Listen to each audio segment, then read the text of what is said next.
You ever step outside somewhere familiar and it just feels wrong? Like the air's heavier or the dark's thicker than it should be? That's what happened to Eddie.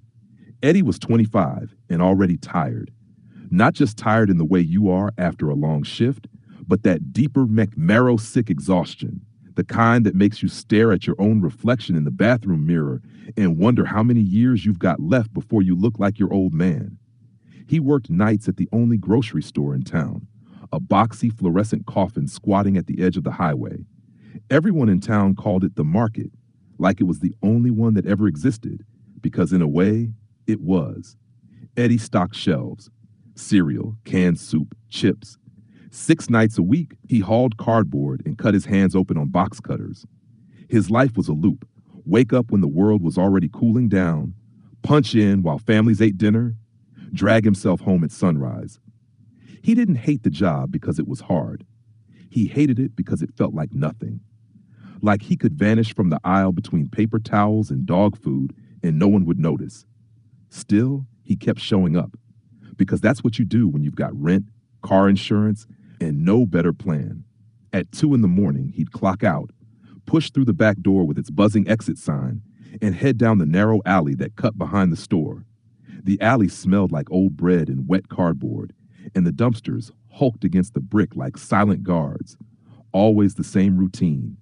Step over the broken pallet, skirt past the puddle that never dried, follow the alley to where it opened onto Main Street. Then home, then bed, then repeat. Except one night, it wasn't the same. That night, Eddie pushed through the door and felt it before he saw it. The air out back wasn't the cool, damp bite of a New England autumn. It was heavier, thicker. It clung to him, humid and sour, like breathing through a wet rag. And the dark, Christ, the dark was different. The alley was lit by a single orange bulb bolted above the loading dock, but somehow it didn't touch anything. The puddle at his feet didn't shine. The dumpsters didn't cast shadows. Eddie stood there, half in the doorway, half out, with the warm light of the store at his back, staring into a darkness that seemed to stare right back at him. And though he didn't know why, he thought, something's waiting for me out here. The moment he stepped into the alley, his skin prickled. The shadows clung too long to the brick walls, too black, too thick. He told himself it was just exhaustion. He was used to it, always tired, always on edge. But then he heard it. Not a sound exactly, more like an echo of his own steps. He stopped. The echo stopped. And when he glanced down at the ground, he saw something that made his mouth go dry, his shadow. Only it wasn't quite right.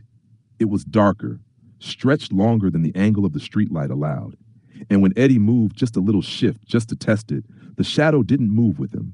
Not right away. It hesitated, just a beat, like it was thinking about it. He swallowed, felt his throat click. Get a grip, he muttered under his breath. He forced a laugh, weak and hollow, the kind of laugh you use to convince yourself more than anyone else. Shadows don't think. Shadows don't wait. But his didn't seem to know that. He started walking again, fast this time, boots slapping against wet pavement.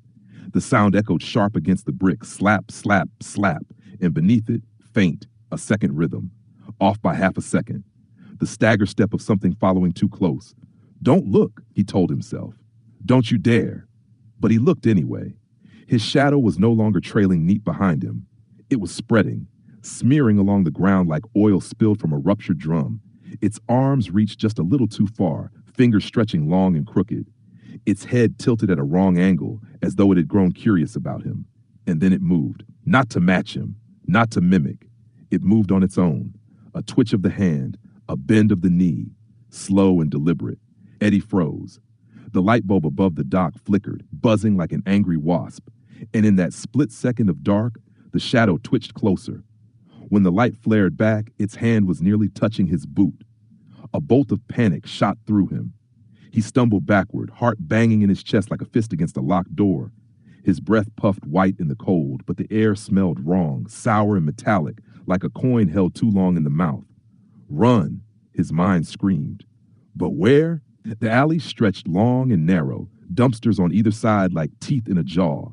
And his shadow, God, it was swelling bigger, blacker, stretching across the walls now, climbing them, crawling. He bolted, boots slipping on slick concrete, arms pumping. His breath came in ragged bursts, and the sound behind him came too, the scraping shuffle of something not bound by flesh or bone. He risked a glance over his shoulder and saw for the first time that the shadow wasn't his anymore. It was something else, and it wanted him. That's when it peeled off the ground. Yeah, peeled, like paper curling in heat. The shadow rose up, flat but somehow alive.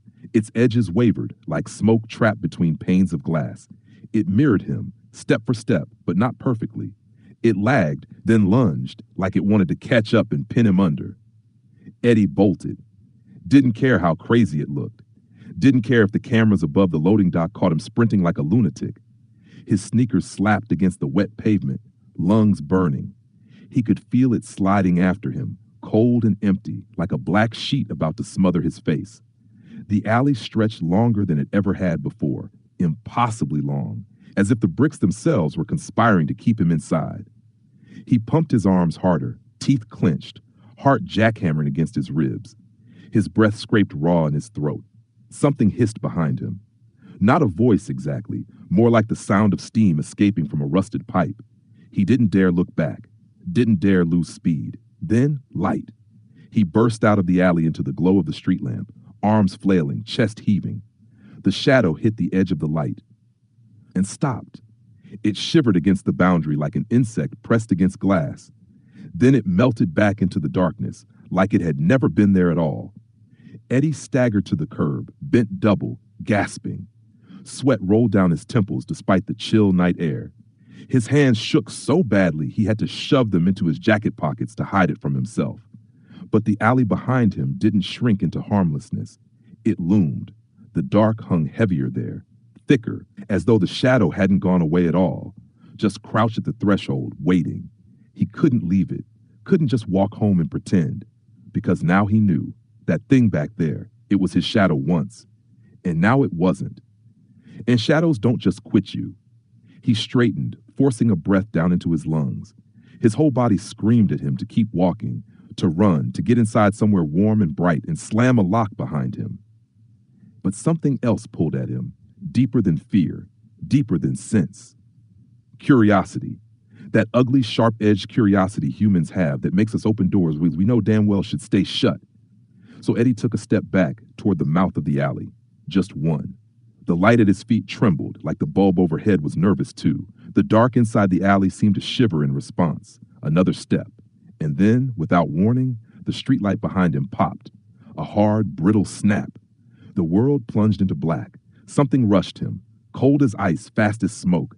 And Eddie, too slow, too stubborn, too curious, felt it slam into him. Not on him. Into him. Eddie staggered home, telling himself it was stress, a trick of the eyes. Lack of sleep. That's all. He locked every door, pulled the shades tight, left every lamp in his apartment burning like it was Christmas. By morning, he almost believed it hadn't happened. Almost. The sunlight slanted through his blinds, warm and ordinary, and he laughed, shaky but real. Just his brain playing tricks on him. A night shift hallucination. People snapped from lack of sleep all the time. His reflection in the bathroom mirror even seemed to agree, puffy-eyed, pale, but him, only him. He showered, made coffee. By the time the smell of it filled the apartment, he was already telling himself he'd imagined the whole damn thing. He even chuckled when the neighbor, old Mrs. Daly, banged on his wall with her broom handle and shouted about the lights keeping her up. Normal. Everything was normal. Until he reached for his coffee mug. His hand trembled, not a little, but violently, like a live wire. The mug clattered against the counter, spilling dark liquid across the linoleum. His other hand snapped out fast, too fast, and grabbed it before it could tip completely. The speed shocked him, the strength, and then he noticed his shadow on the kitchen floor, stretched in the early sun. It was him, yes, his profile, his stance. But the head was tilted at that same wrong angle as last night. Bent, curious, like it was watching him, not being him. Eddie stumbled back, heart in his throat. His breath rattled in his chest. A knock at the door made him jump so hard he nearly screamed. It was Paul, another stock boy from the market. A good guy, always quick with a joke about quitting and running off to Boston. Paul looked Eddie up and down, frowning. Jesus, man, you look like hell. You okay? Eddie wanted to say yes, wanted to laugh it off, But then, out of the corner of his eye, he saw it. The shadow on the wall behind him, stretching higher, darker, even though the sun outside was soft and pale. Paul didn't notice. His own shadow lay neat and harmless at his feet. Eddie forced a grin. Didn't sleep much. You know how it is. Paul nodded, shifting awkwardly. Well, listen, boss said the back alley light's out again. Wants me to grab you and fix it tonight, after shift. The words punched the air out of Eddie's lungs. The alley. The dark. That thing. He stammered something. Yeah, sure, later, and shut the door fast. Leaned against it, sweating, the echo of Paul's footsteps retreating down the hall. He knew then it wasn't stress, wasn't a trick of the eyes, because the lamps in his apartment were still burning, every single one. And his shadow? It didn't care. It was moving anyway. The next night, Eddie went back to work. Same routine, same boxes stacked high, the hum of the refrigerators, the smell of bleach and old produce. He told himself he wasn't going to think about it. He'd load the shelves, punch out, and walk home like he'd done 100 times before. But the whole shift, he felt it. That weight. Like a second set of lungs in his chest, breathing when he breathed. Like a heartbeat that wasn't his. 2 o'clock came. He clocked out. The back door buzzed, metal slamming shut behind him. And there it was again, the alley. Same dumpsters, same puddle, same long stretch of dark pressing close. Eddie froze in the doorway, but this time he didn't run. He couldn't. He forced himself under the light just to check. His shadow was there. Only this time, it lagged, just half a second behind his movements. He lifted his arm. It followed, slower. He turned his head. It jerked to catch up, like it wasn't quite his anymore, like it was learning how to be something else. Eddie's breath fogged in the cold, and the thought hit him hard, like a hammer to the chest. It's practicing being him. He stumbled back, his heels skidding against wet pavement. The shadow snapped upright, a beat too fast, too eager, like it wanted to close the gap. Eddie couldn't move, couldn't think. He just stood there, shaking, staring at himself, but not him. And in that thick silence, another thought wormed into his head, ugly, undeniable. Maybe it wasn't waiting to replace him. Maybe it already had. He looked down at his hands, at the jitter in his fingers, the strength he'd felt that morning, the reflexes too sharp to belong to him. He thought about the way Paul hadn't noticed anything wrong, the way the world had kept turning like normal while Eddie felt hollowed out. And that's when he understood. Whatever came out of the alley that night wasn't following him anymore. It was inside him. Eddie forced a smile into the dark, though his lips trembled. He stepped away from the light, back into shadow, and this time, the shadow didn't hesitate. It welcomed him. So let me ask you, what would you do if your own shadow stopped belonging to you? Would you fight it? Run from it? Pretend it wasn't there? Or would you let it in, like Eddie did? Because maybe, just maybe, it's not your choice. Maybe it's already happened. If that story gave you chills, do me a favor. Hit that like button. It helps the channel grow and make sure more people find these stories. And if you haven't already, subscribe for daily content just like this. Share this video with someone you know who loves a good scare.